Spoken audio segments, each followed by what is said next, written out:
High friends, research officer economics and statistics വകുപ്പിലേക്കുള്ള research officer പരീക്ഷയ്ക്കായിട്ടുള്ള നിങ്ങൾ പ്രിപ്പറേഷനൊക്കെ എവിടെ വരെയായി? അപ്പോൾ നമുക്കറിയാം PSCയുടെ ആനുവൽ കലണ്ടർ വന്നത് പ്രകാരം ജൂൺ, ജൂലൈ, ഓഗസ്റ്റ് മാസങ്ങളിലായിട്ടാണ് ഇത് സ്ലോട്ട് ചെയ്തിരിക്കുന്നത്. ജൂൺ, ഓഗസ്റ്റ് മാസങ്ങളിലായിട്ട് പരീക്ഷ നടക്കും എന്നുള്ളതാണ് PSC അറിയിച്ചിരിക്കുന്നത്. Research officer economics and statistics വകുപ്പിലേക്കുള്ള റിസർച്ച് ഓഫീസർ പരീക്ഷ ജൂൺ അല്ലെങ്കിൽ ജൂലൈ അല്ലെങ്കിൽ ഓഗസ്റ്റ് മാസത്തിൽ നടക്കും.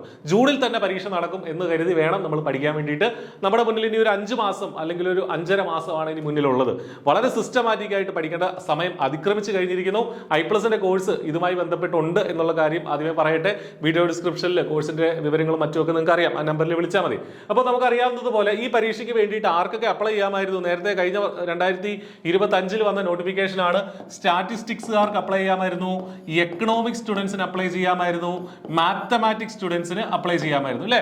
അങ്ങനെ 3 വിഭാഗങ്ങളിലും അപ്ലൈ ചെയ്യാമായിരുന്നു. അതിന് പുറമെ കൊമേഴ്സുകാർക്കും, കൊമേഴ്സിൽ PG ഉള്ള ആളുകൾക്കും അപ്ലൈ ചെയ്യാൻ പറ്റുമായിരുന്നു. അപ്പൊ നമുക്കറിയാം കഴിഞ്ഞ തവണയൊക്കെ ഈ 3 വിഭാഗങ്ങൾ സ്റ്റാറ്റിസ്റ്റിക്സ്, എക്കണോമിക്സ്, മാത്തമാറ്റിക്സ് അതിൽ PG ഉള്ള ആളുകളായിരുന്നു അപ്ലൈ ചെയ്തിരുന്നത്. സിലബസിലും അങ്ങനെ തന്നെ സ്റ്റാറ്റിസ്റ്റിക്സിന്റെ ടോപ്പിക് ഉണ്ടായിരുന്നു, എക്കണോമിക്സിൽ നിന്നുള്ള ഭാഗങ്ങൾ ഉണ്ടായിരുന്നു, മാത്തമാറ്റിക്സിൽ നിന്നുള്ള ഭാഗം ഉണ്ടായിരുന്നു, കൂടാതെ ജനറൽ ടോപ്പിക്കുകളും ഉണ്ടായിരുന്നു.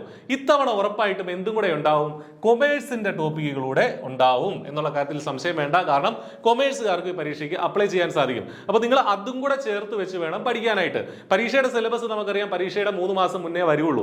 ആ സമയത്ത് ഈ സിലബസ് കണ്ടിട്ട് അന്നേരം തൊട്ട് പഠിച്ചു തുടങ്ങാമെന്ന് പറഞ്ഞു കഴിഞ്ഞാൽ ശരിയാവോ? ശരിയാവില്ല. നമ്മൾ നേരത്തെ തന്നെ പഠിച്ചു തുടങ്ങണം. I+ന്റെ കോഴ്സിൽ ഉൾപ്പെടെ അത് നമ്മൾ ഇട്ടിട്ടുണ്ട്. ആ ടോപ്പിക്കുകൾ നിങ്ങൾക്ക് അവൈലബിൾ ആണ്. കൂടാതെ ഇതുമായി ബന്ധപ്പെട്ട് ഈ കൊമേഴ്സ് ടോപ്പിക്കുകൾ, റിസർച്ച് ഓഫീസറിലെ കൊമേഴ്സ് ടോപ്പിക്കുകൾ എങ്ങനെ പഠിക്കണം എന്നതുമായി ബന്ധപ്പെട്ട് ഒരു ലൈവ് സെഷൻ നമ്മൾ കണ്ടക്ട് ചെയ്യുകയാണ്. ഈ 19th ജനുവരി 19th മൺഡേ, ജനുവരി 19th മൺഡേ ആണ് നമ്മുടെ സെഷൻ. രാത്രി 8 മണിക്കാണ് നമ്മുടെ സെഷൻ നടക്കുക. ജനുവരി 19-ാം തീയതി മൺഡേ രാത്രി 8 മണിക്ക് റിസർച്ച് ഓഫീസർ പരീക്ഷയിലെ കൊമേഴ്സ് ടോപ്പിക്കുകൾ എങ്ങനെ പഠിക്കണം എന്നതുമായി ബന്ധപ്പെട്ടുള്ള ക്ലാസ് നിങ്ങൾക്ക് കിട്ടുന്നതാണ്.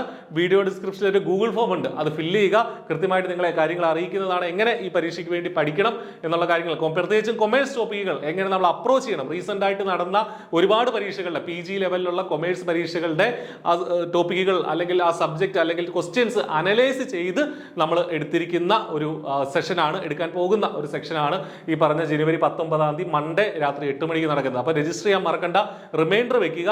കറക്റ്റായിട്ട് നിങ്ങൾ അപ്ഡേറ്റ് കിട്ടുന്നതാണ്. വീഡിയോ ഡിസ്ക്രിപ്ഷനിൽ ഫസ്റ്റ് കമന്റിലുമായിട്ടുള്ള ഗൂഗിൾ ഫോം ഫില്ല് ചെയ്യുക. കൃത്യമായിട്ട് നിങ്ങളെ ഈ സെഷനെ പറ്റിയുള്ള വിവരങ്ങൾ അറിയിക്കുന്നതാണ്. അപ്പോൾ മറക്കണ്ട, റിമൈൻഡർ വെക്കുക, കൃത്യമായിട്ട് പഠിക്കുക. റിസർച്ച് ഓഫീസർ എന്നുള്ള ഒരു പ്രസ്റ്റീജിയസ് തസ്തിക നിങ്ങൾക്കുള്ളതാണ്. All the best. Thank U.